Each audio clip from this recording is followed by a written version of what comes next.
In Revelation chapter 13, verse 1, it reads like this: "And I stood upon the sand of the sea, and saw a beast rise up out of the sea." Now I want to turn over right there and stop and turn over to Revelation chapter 17, because the Bible does interpret itself. And in verse 15 it shows what the sea is. Sea is composed of water. And it said, "He says unto me, the waters which you saw where the whore," this great false religious system, "sits, are peoples, multitudes, nations, and languages," and tongues, because a tongue is a language.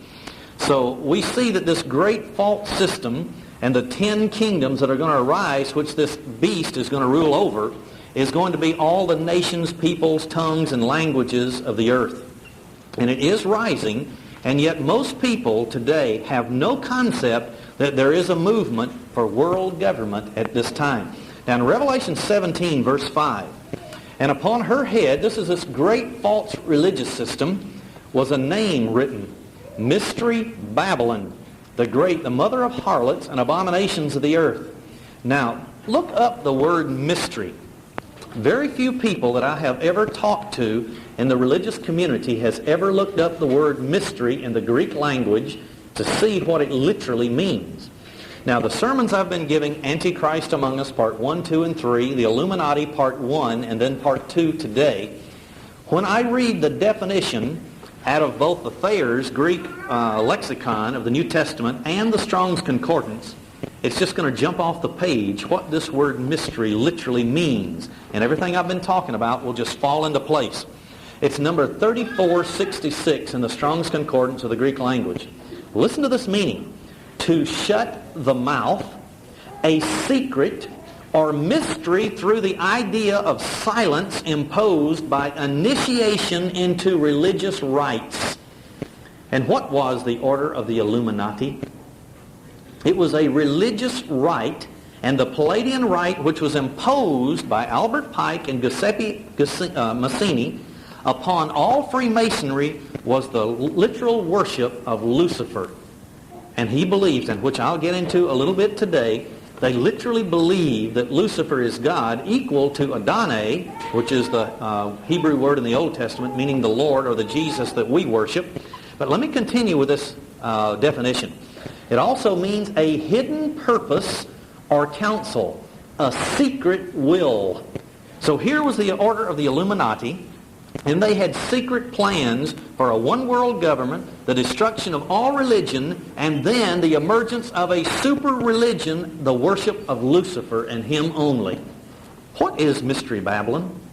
What is Mystery Babylon? Could it be what most churches believe today as a great church that ruled in the Roman Empire during the Middle Ages?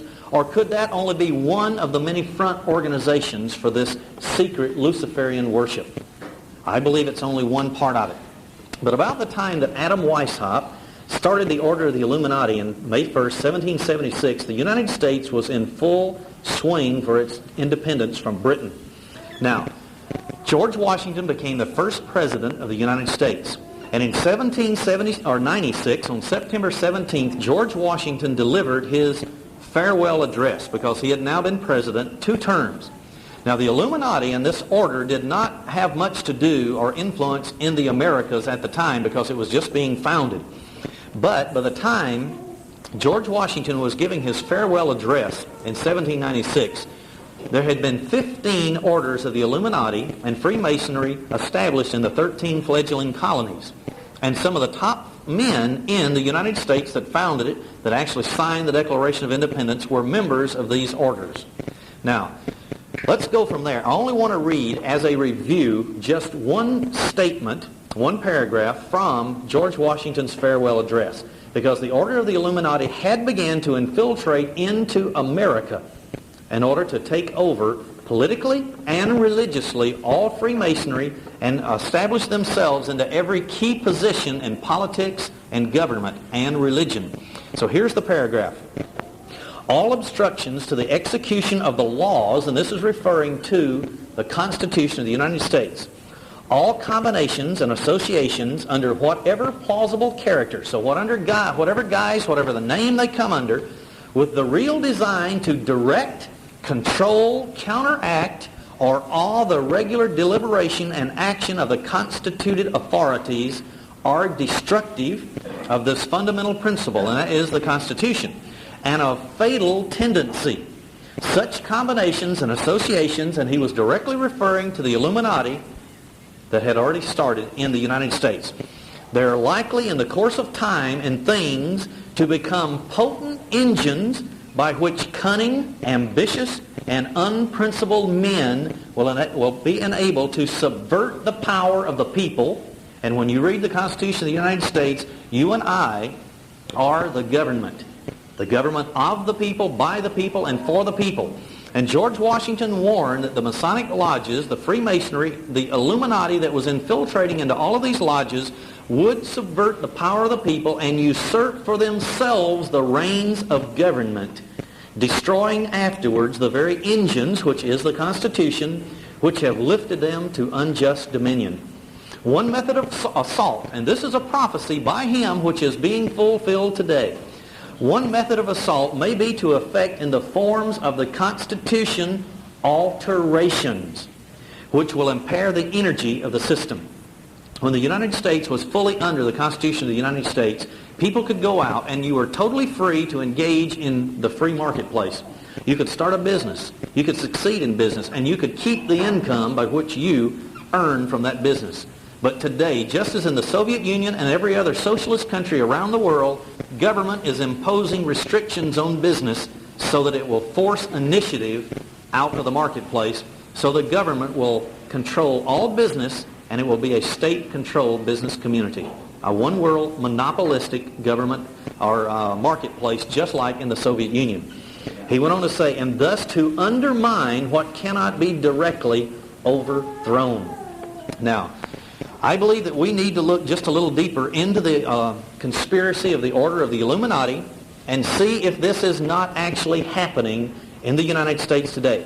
1 year after George Washington made this farewell address, which was Professor John Robinson in 1797 published his famous book called Proofs of a Conspiracy, in which he showed and he warned the world of the Illuminati and their infiltration into all Masonic lodges. Now in 1796, John Adams, who had been one of the very instruments in starting Masonic lodges in New England, decided to oppose Thomas Jefferson for the presidency of the United States. Now something was very interesting going on at that time. You see, Thomas Jefferson had actually been the foreign minister from the United States to France during 1785 to 1789. Now what happened in 1789 in France? The Illuminati, through the Masonic lodges, overthrew the French government and started the reign of terror in which they destroyed 1/3 of the population. Now, Thomas Jefferson was right there. And Thomas Jefferson was very sympathetic toward the cause of the French Revolution. And John Quincy Adams, who was the son of John Adams, who was going to oppose Thomas Jefferson for the presidency, wrote 3 letters to Colonel William L. Stone, giving details of the charges that Thomas Jefferson was a part of the Illuminati. The information that was contained in these 3 letters, which were circulated, discredited Thomas Jefferson and helped John Adams to win the presidency of the United States. Now these letters have existed over the years in Philadelphia, Pennsylvania, in the Rittenberg Square Library. Now they disappeared shortly after a book came out by the man, Commander William Guy Carr. Right after this book came out called Pawns in the Game, suddenly these 3 letters disappeared, but they were on display in the Philadelphia Library for years and years for anybody to go in and read. Now in 1826, something else happened which began to throw some light on the Illuminati and its infiltration into the Masonic lodges in the United States. A man by the name of William Morgan, and this was a very high Freemason, he decided that he would inform his fellow Masons about the plans of the Illuminati, their secrets, and their one-world government goals. And I want to quote from a book, Irish and English Freemasons by Gargano, page 73. Here's what he said. Morgan, who had passed through all the degrees of Masonry and held a very high position in the Order of the Illuminati, began to write a book on the subject. He arranged with a printer in Batavia to have it published. He was engaged in completing it when he was arrested on a false charge of larceny. His house was searched and his manuscripts were seized and destroyed. There went the evidence, you see. Now, a couple of days later, he was arranged for release from jail by the interference of some of the conspirators and kidnapped on his way home. A few days later, a meeting was arranged in which he was sentenced as a traitor to the order, and he was sentenced to death. 5 men were selected to carry out this particular sentence. And notice what was recorded in this book. These men, according to one eyewitness, were all men of correct habits. They were church-going people and good character, and all, I doubt not, were moved by an enthusiastic but most misguided sense of humor, or sense of duty. It's not a sense of humor. That's one thing for sure. When 5 men who go to church every week, and they're in this order, and they're given the directions to put a man to death because he was giving out the secrets of the order, that's not very humorous. What happened was, it went on and told in this book, that they loaded Mr. Morgan into a boat. They rowed out to the middle of Lake Ontario. They tied him up with ropes and put heavy weights on both ends of the ropes, threw him overboard. The body of Morgan was found a year later. None of the murderers were ever brought to justice. End of quote. Now, this is very significant in the history of the United States and Freemasonry. You won't find it in the history books anymore, but I'll tell you why it was very significant. Because as a result of this public scandal through the houses of Freemasonry, the Masonry movement in the United States had a severe setback. Nearly 40% of all the northern jurisdiction of Freemasonry seceded and just left the order because of the scandal that took place. And yet this has not been recorded in the normal history books. And this is not accidental. And I'll tell you why. Because Adam Weishaupt made it very clear when he founded the Order of the Illuminati that the word Illuminati was never to appear in public. It was always to be covered up with a front name so that nobody could ever trace what was going on back to the Order of the Illuminati. Here's what he said specifically, I quote, "The great strength of our order lies in the concealment. Let it never appear in any place in its own name, but always covered by another name." End of quote. That's found on page 195 of the book Proofs of a Conspiracy. So this is why things happen in governments all over the world, and especially the United States, and no one understands why. Because it is in total secret. And wasn't that what the word mystery meant? Of mystery, Babylon the Great? Where it would actually be a religious rite, but it would be secret. Nobody could confess. Anybody that was initiated into this order could not tell the secrets. Their mouth was closed, shut. Now, to trace the activities of the Illuminati after this period of time becomes very difficult because of what I just read. Everything was to be covered by another name. You were never to use the word Illuminati. It was never to appear in public. But the Bible gives a clue as to how we can discover who is a part of the Illuminati today. Number one, it says, "By their fruits you shall know them."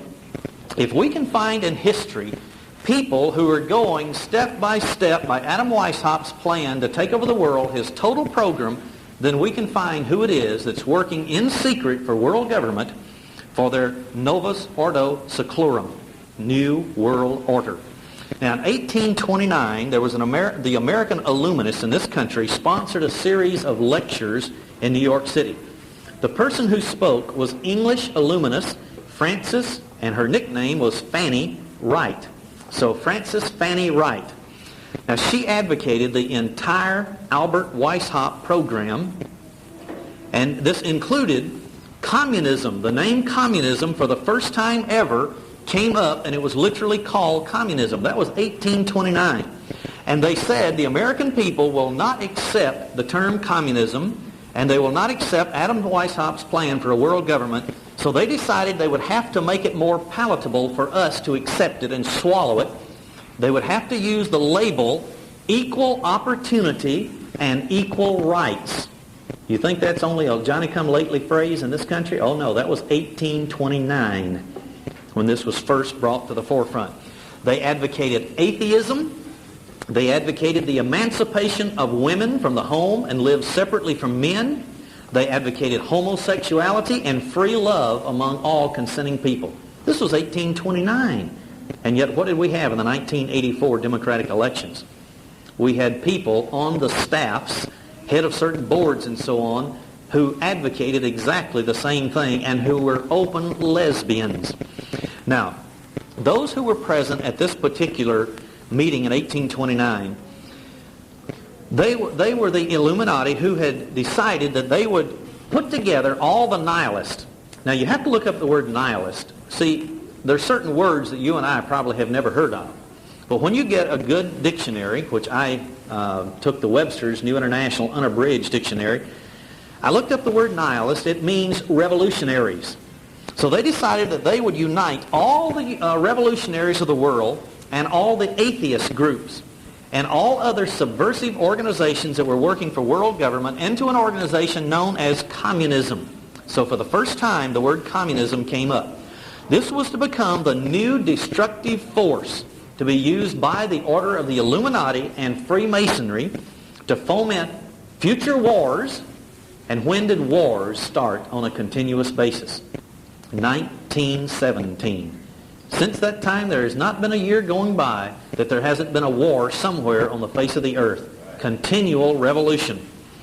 Clinton Roosevelt, who happens to be a direct descendant of Franklin Delano Roosevelt, who for 12 years was President of the United States, Charles Dana, and Horace Greeley were all appointed as the committee to raise funds for this new undertaking of putting together all the nihilists or revolutionaries and the atheistic groups into one communism group to work for world government.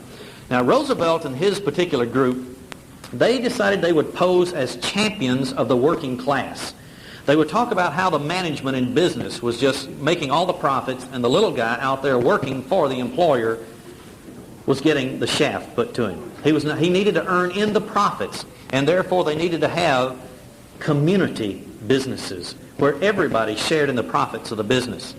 They advocated very noble and worthy causes as a front for the Illuminati. To be exact, to start with, they actually pretended to uphold the Constitution of the United States. And they declared their intention, quote, to kick the money lenders out of the temple, end of quote. That was from Clinton Roosevelt's book, which I'm fixing to talk about.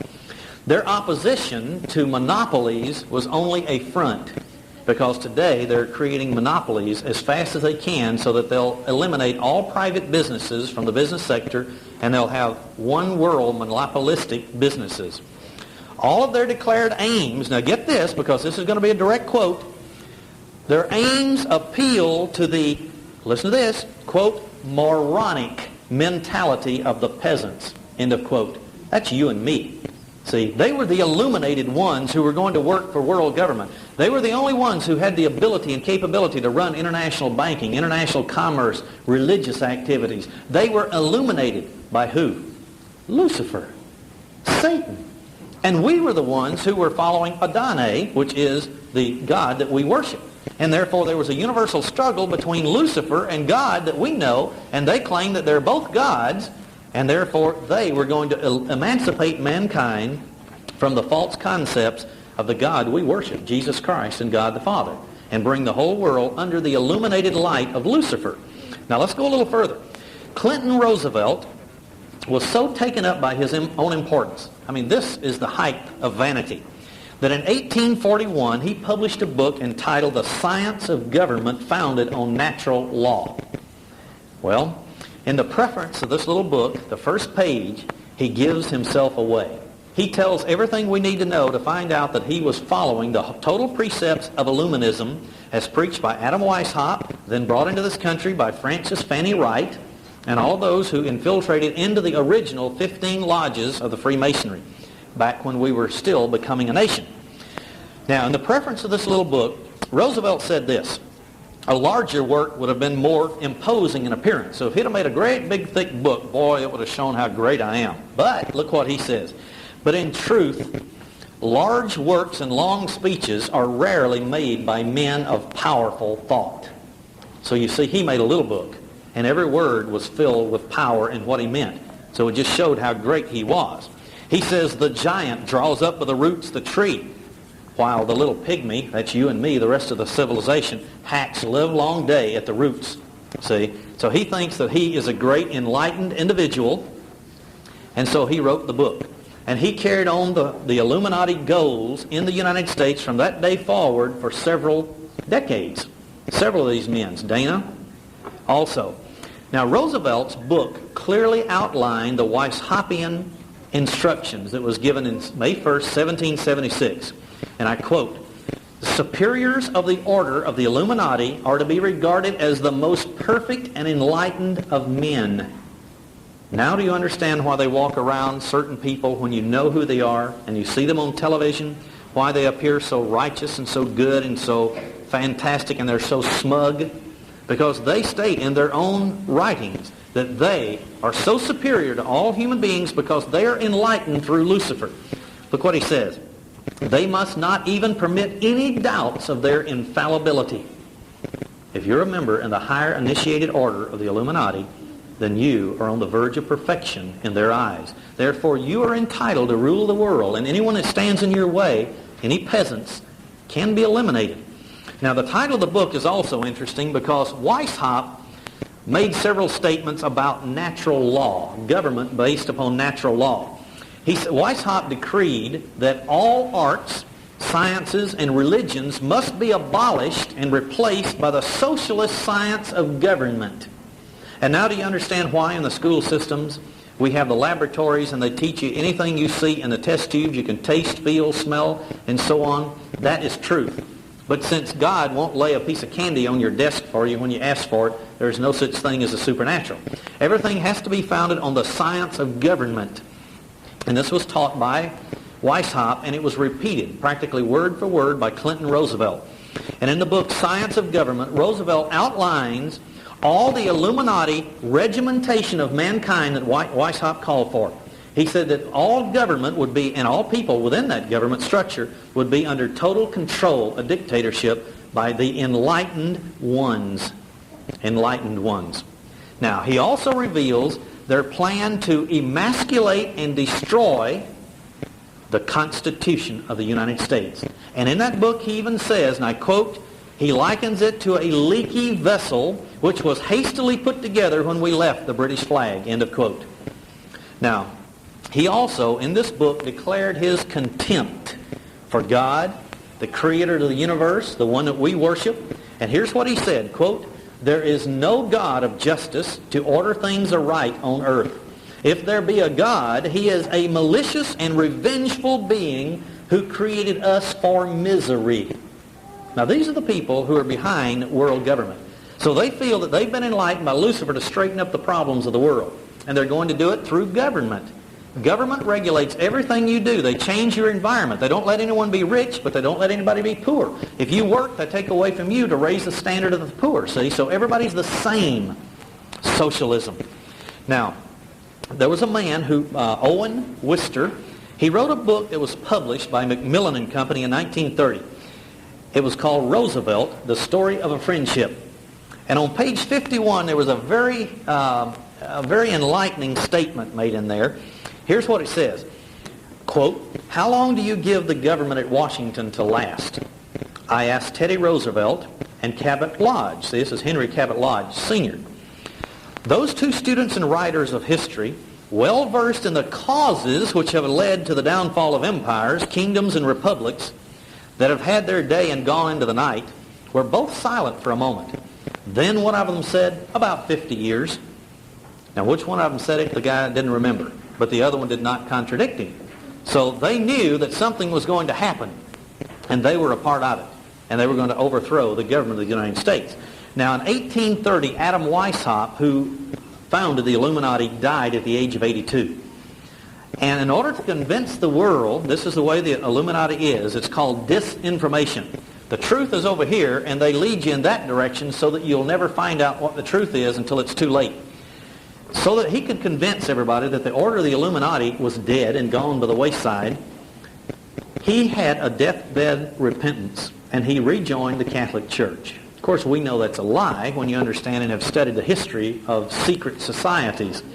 Now, in 1834, Giuseppe Mazzini, the Italian revolutionary leader in Italy, was appointed by the Illuminati as the director of all revolutionary activity around the world.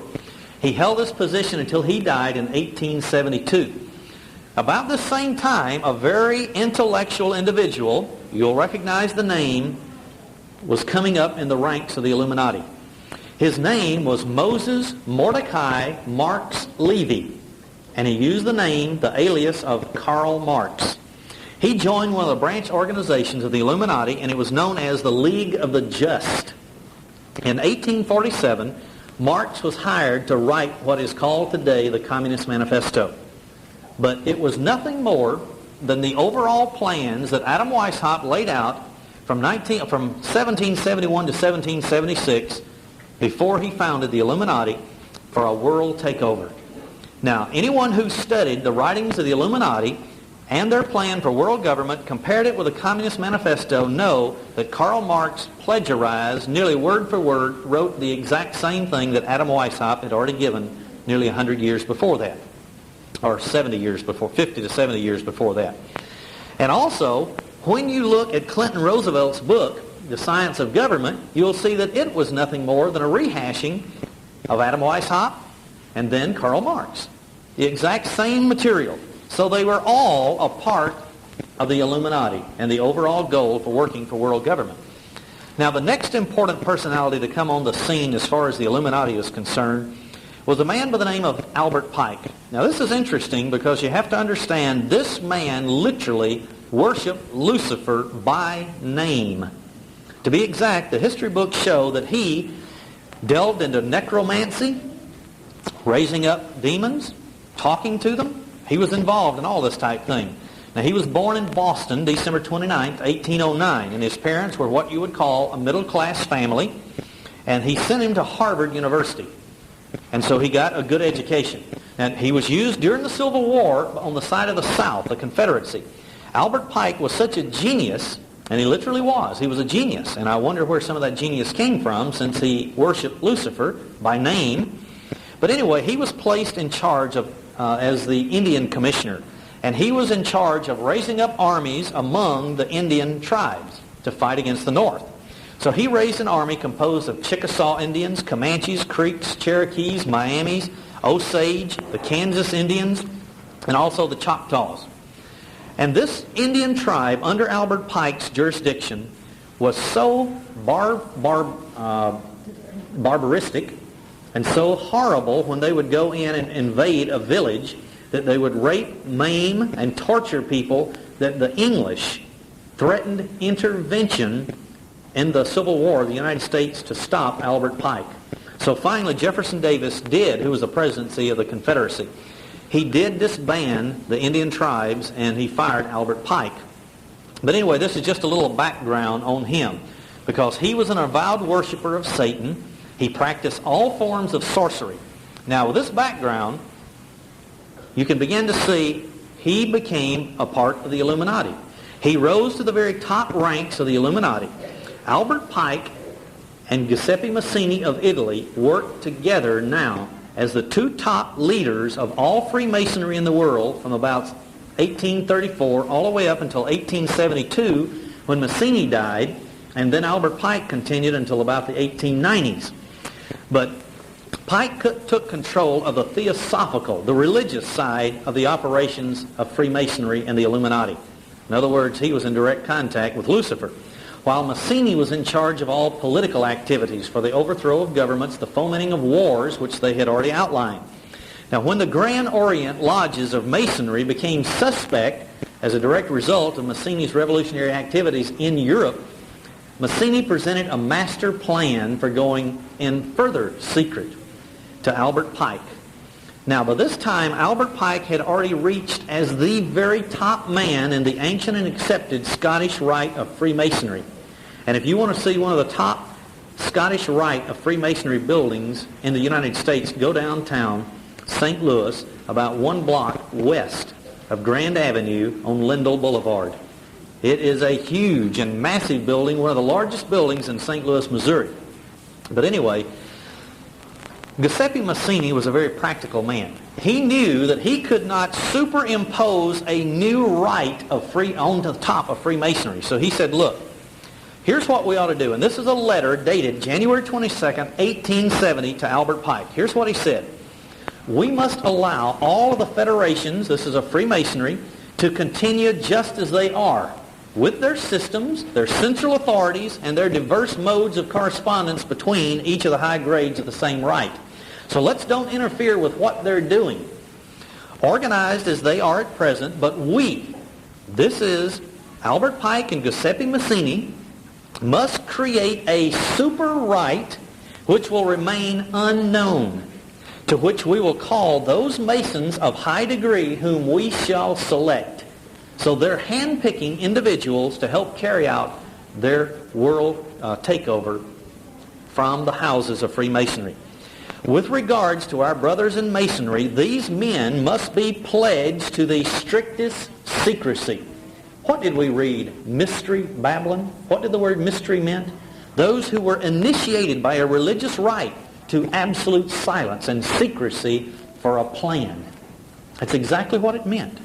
Through the supreme rite will govern all Freemasonry, which will become the one international center, the more powerful because its direction will be unknown. This was in the book Occult Theocracy by Lady Queenborough of England, page 208, 209. Now do you begin to see how absolute secrecy, here is an organization in absolute secrecy, superimposed upon all Freemasons all over the world. They send down orders to Freemasonry, and they don't even know where the orders are coming from because it is unknown to the average Mason. Now there's a historian from Europe. His name is Domenico Margadio. Now he tells in his book called Andrio Lemmi, page 97, here's what he said, quote, "It was agreed that the existence of this rite, this super rite over all other Freemasonry, would be kept strictly secret, and that no mention of it would ever be made in the assemblies of the lodges and inner shrines of other rites, even when by accident the meeting might happen to be composed exclusively of brothers having the perfect initiation." Isn't that what Clinton Roosevelt and the rest of them said? They were on the verge of perfection more than anyone else. That's what gave them the right to rule anybody else in his book, Science of Government. So here are those, even who come into this ultimate high order. Even in there, they would not even discuss it between themselves. For the secret of the new institution was only to be divulged with the greatest caution to a chosen few belonging to the ordinary grades. Now, Pike organized this ultra-secret organization under the name of the New and Reformed Palladian Rite. He established 3 supreme councils, one in Charleston, South Carolina, one in Rome, Italy, and the third one in Berlin, Germany. Now, according to historian Dr. Battilli, who happens to be from Europe once again, because you see, you have to get a lot of European writings because this is where the Masonic lodges started and where all of this Illuminism started in Europe and spread to the rest of the world. He wrote in his book, which is in the French language, I'll try to pronounce it, we'll see how it comes out, Le Diable a the 19th Siècle, page 346. And if that's not even close, don't worry about it. I'll just quote what he said. He wrote that this super rite, which is Masonic Luciferian Spiritism, must not be confused with the machinery of high Masonry. Palladism is the cult of Satan in the inner shrines of a rite superimposed on all the rites. It is a cult, a religion. And what do we see in Revelation 17, verse 5? Mystery Babylon. Worshipping Lucifer by name. Now, let's not just stop there because this gets very interesting. You see, there are things in history that seem like incidents, maybe in India, another incident in China, another in South America, another in Europe, another in the United States. And none of these incidents seem related, and yet they're similar in working for world revolution. Now, this is very interesting. Evidence has been gathered from several sources and is now coming out that scientists working with the Illuminati years, decades before Marconi ever came up with a telephone or a wireless telephone, that there was a wireless telephone in existence. To be exact, 7 of them. And I want to quote from, or mention this from Gallatin Mackey, who was one of the top illuminists in the world. He wrote, quote, that he was shown the Arcula, if I can pronounce this right, Arcula Mystica, Mystica. The meaning is the magic box, of which there are only 7 examples in existence. One at Charleston, South Carolina, Rome, Italy, Berlin, Germany, Washington, D.C., Montevideo, Naples, and Calcutta. Those are the only 7 in existence. Now let me continue the quote from him. When the supreme dogmatical chief, who happened to be Albert Weishaupt at the time, wishes to communicate, for example, with the head of political action, he presses his finger on the statuette Ignis, I-G-N-I-S, and on the statuette ratio. These sink into their sockets, and at the same time a strong whistling is heard in Rome. In the office of Lemmi, this is the man who keeps this Arcula Mystica, or the magic box. Lemmi opens his box and sees the statuette of Ignis sunk into its socket, while tiny harmless flames, so this is their crude making of the first telephone, wireless, issues from the throat of the silver toad. I wish I could see an exact drawing of this to understand exactly what all this means. Then he knows that the supreme pontiff of Charleston, South Carolina, that was Albert Pike, head of all Scottish rites, wishes to speak to him. He presses down the statuette of Ratio in his box, and then from then on, the conversation between the 2 chiefs proceeds, each one speaking directly into the mouthpiece while at the same time holding to his ear the silver ball. This was decades before Marconi ever came up with a wireless telephone. And yet now we can understand why revolutions were taking place in various parts of the world. I'll continue with his quote. At the end of the conversation, each of the chiefs placed his golden statuettes into the headpiece, and the conversation ended. So they hung up, just like we do today. Now, let me go just one step further. Each sovereign grand master of a directory travels with his Arcula Mystica. The box is personally confided to him. Seven of them on earth. The 7 top people in the Palladian Rite all over the world carried these so they could talk to each other and help foment revolutions, all at the same time, and yet nobody knew this existed. Well, on page 861 of Albert Pike's book, Morals and Dogma, the Ancient Accepted Scottish Rite of Freemasonry, and this was published in 1871. Listen to what he said. This is very important for us to understand what's happening in the world today, and that literally Lucifer is behind it. Here's what he said. Quote, "Force, unregulated or irregulated, is not only wasted in the void like gunpowder burned in the open air." So he says, look, you can't just have force, a revolution somewhere, if it's unregulated or irregulated. You have to guide it. You have to program it, just like you do a computer, and it'll do what you say. He says, it is destruction and ruin, not growth and progress. That's what Freemasonry and the Palladian Rite, who are worshipers of Lucifer, want. So now, if international communism, which was founded in 1829, is the instrument to tell us what the world's going to be like when they take over their world government, look at the Soviet Union and see if they have growth and progress, or if they have been destroyed and are in ruin over there. Look at every communist country in the world. Was he right in 1871? That's what they want. Destruction and ruin, not growth and progress. Now let me continue the quote. The blind force of the people is a force that must be economized and managed. See, everywhere communism and socialism go, they preach up with the masses. Overthrow the dictators or a republican form of government, and let the people take over and rule. And they manage that force. See, they guide it. They lay down the guidelines. They have the people in the forefront who are leading the revolution so it'll go in a proper order and overthrow governments. But notice what he said. It must be regulated by intellect. Who are the intelligentsia? The Luciferian worshipers. They're the enlightened ones. And so they are the ones who control revolutions all over the world. Now, let's continue with it, because this is in the page 1 and 2, the very front of the book of Morals and Dogma.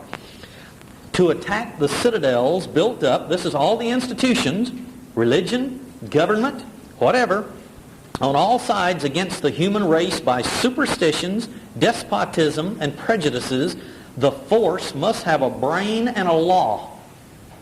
And doesn't international communism have an absolute plan? And step by step, they said, we'll take over Central Europe, the masses of Asia, we'll surround the United States. What's happening today? Step by step, exactly what they said.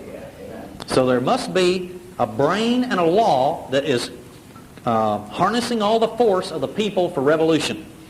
Then its deeds of daring, this revolutionary activity, produce permanent results. And there is real progress, see, not for the betterment of mankind, but better progress for revolution and world takeover. Then there are sublime conquests. When all forces are combined, and we've already seen how they were going to bring together the nihilists, the revolutionaries, the atheists, all of them under one term, communists, and guided by the Illuminati, and regulated by the rule of right and justice, and of combined and systematic movement and effort, the great revolution prepared for the ages will begin to march. How much clearer can it be? That was 1871, when they pulled all of these forces together and they regulated it. Then the great revolution of Lucifer would take place. And in 1917, for the first time, that was unleashed on mankind. Now, the theological dogma of Albert Pike is laid out in the instructions. This is his religious part of it. See, he headed the theosophical part, religious part of Freemasonry.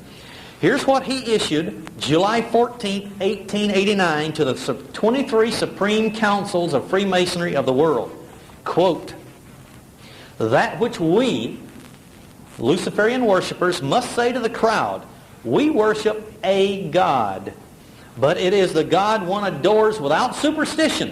See, in the Middle Ages, the great church, the state religion, had all these doctrines based upon falsehoods. None of it was from the Bible. So it was all superstition. And when the people discovered it, then they didn't want to have anything to do with it, or the Illuminati. Let's go ahead. To you, 23 sovereign grand instructors general, we say this. You may repeat it to the brethren of the 32nd, 31st, and 30th degrees, that we believe in a God.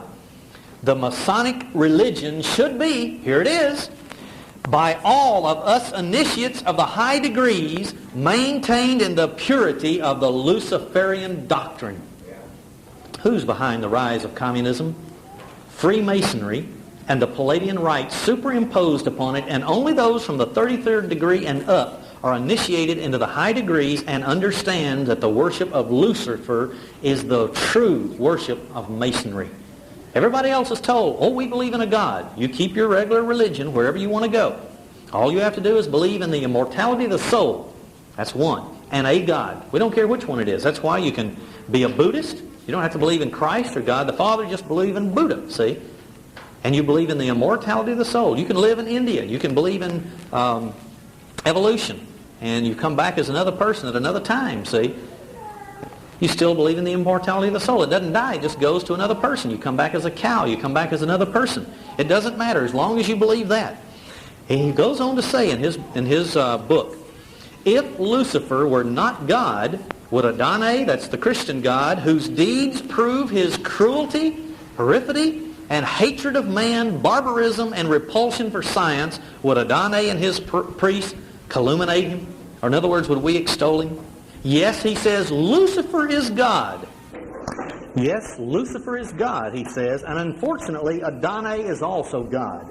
So you see, the initiates and the higher degrees of Freemasonry believe that Lucifer's God, Adonai, the God we worship, is God, but he says the eternal law is that there is no light without shade. Opposite, see? You got light, you got darkness. Okay? There is no beauty without ugliness. No white without black.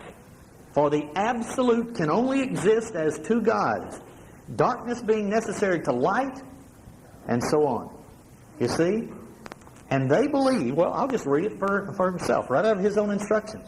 The doctrine of Satanism is a heresy. That's what they believe. And the true and pure philosophic religion is the belief in Lucifer, who is the equal of Adonai. But Lucifer, listen to this, this is how you can understand what's happening.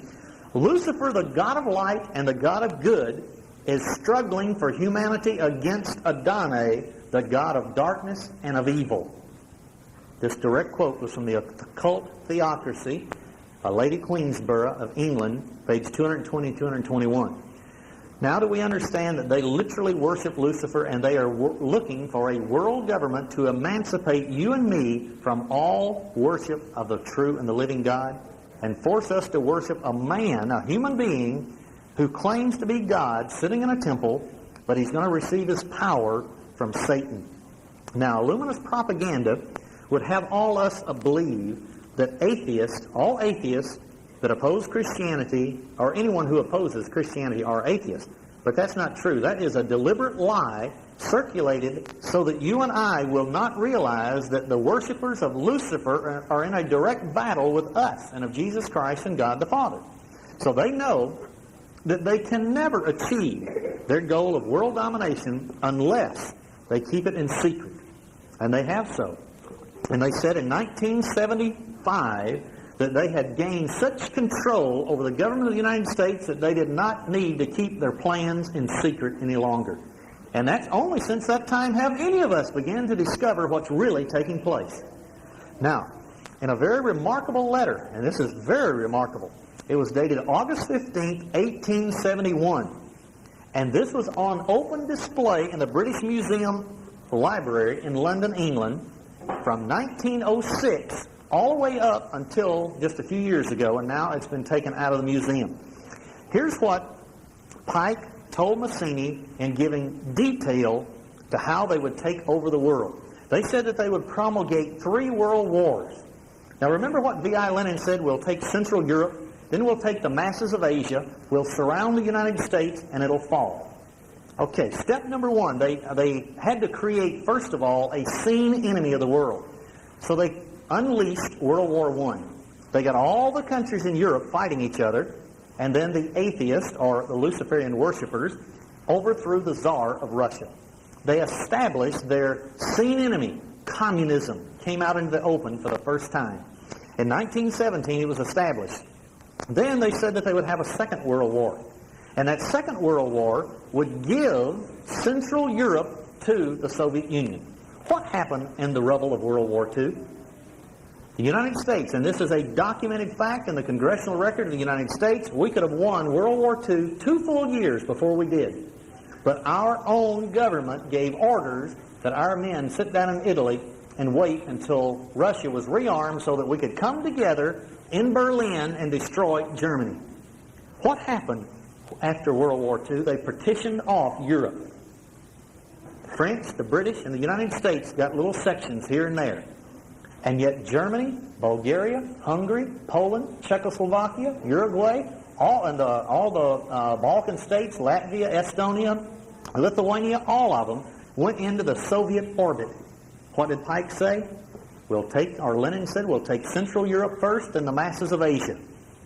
Then out of the rubble of World War II, they were going to set up an independent Jewish state in the Middle East, right in the middle of the Arabs, because they were both antagonistic toward each other. They both had a claim to the Middle East, and so they knew they would foment World War III through the differences of the Jews and the Arabs.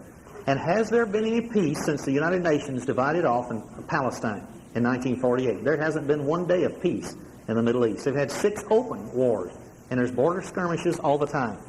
Now I want to read about this Third World War from this letter dated August 15, 1871. We shall unleash the nihilists, that's world revolutionaries, and atheists, and we shall provoke a formidable social cataclysm. This is something that's going to so destroy society, which in all its horror will show to the nations the effect of absolute atheism, origin of savagery and of the most bloody turmoil. So they're going to show the whole world the results of atheism and no belief in a God. Remember, they said they'll tell the masses, we believe in a God. Then everywhere, the citizens of the world, obliged to defend themselves against the world minority of revolutionaries, will exterminate those destroyers of civilization and the multitudes. This is you, me, everybody out there that you know, disillusioned with Christianity. Why would he say this? Because what God would allow such horrifying things to affect the human race if He loved them? See? And that's what they're going to point out. That's all of us, all of humanity, whose deistic spirit. See, in us, we have an innate desire to worship something. That's why you have people worshiping alligators, others worshiping Buddhas, others worshiping idols, which we had in a room close to us a couple of weeks ago. And then you have us worshiping God the Father and Jesus Christ. But after this formidable social cataclysm occurs, and these revolutionaries are unleashed upon civilization, notice what happened. Whose deistic spirits will from that moment be without compass. We won't know who to worship, because we will lose confidence in God the Father and Jesus Christ. But we'll be anxious for an ideal, but without knowing where to render that adoration. We will receive the pure light through the universal manifestation of the pure doctrine of Lucifer, finally brought out in the public view, a manifestation which will result from the general reactionary movement which will follow the destruction, listen to this, of both Christianity and atheism. You see, they're not atheists. They're just fomenting atheism, communism all over the world, and they're building it up to attack and fight with Western world of Christianity. And when we both go into this all-out nuclear holocaust, then we're going to say, hey, we can't do this. Let's quit. Let's lay down our arms. And then both conquered Christianity and atheism at the same time. And they even use the word exterminated. And then they will raise up their one world government. And is this prophesied? Oh, yes, it is. Turn to Revelation chapter 9. Revelation chapter 9, verse 15. I'm not going to go through this whole chapter, but it does show absolutely in the context. You see, you've got 7 seals. The 7 seals are open, and there are 7 trumpets. And they go in order. And here in Revelation chapter 9, verse 15, it says, "And the 4 angels were loosed, which were prepared for an hour and a day and a month and a year, for to slay the 1/3 part of men." There it is. 1/3 of the human race destroyed through warfare. Because it says in the next verse, "And the number of the army of the horsemen were 200,000." Wow, that's a 200 million man army. Then in verse 17, the last phrase, "Out of their mouths issued fire, smoke, brimstone." That's nuclear warfare.